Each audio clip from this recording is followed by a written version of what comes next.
Pierre Poilievre continues his podcast tour. Last month it was Joe Rogan. This month it's Diary of a CEO. During that podcast, Poilievre told viewers to study Lee Kuan Yew, the founding father of Singapore.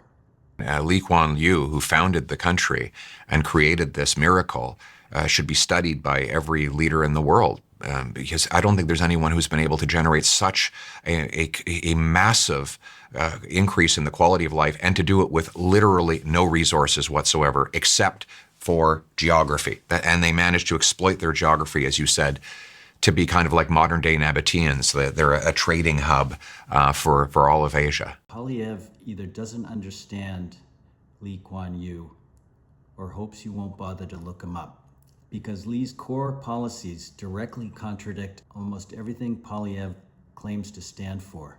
Start with the role of government. He believed a country succeeds when the state is strong, centralized, and deeply involved in the economy and society. His government didn't just set rules and then step aside. It shaped outcomes. Poilievre tells Canadians the opposite. Smaller government, less interference, let the markets handle it. Under Lee, Singapore built a system where the vast majority of citizens live in government-developed housing. The state controls land, supply, and long-term planning.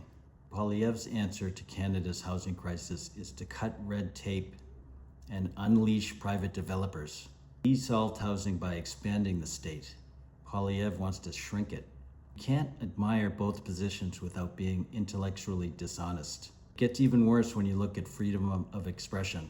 Lee Kuan Yew tightly controlled the media and restricted political opposition in the name of national stability.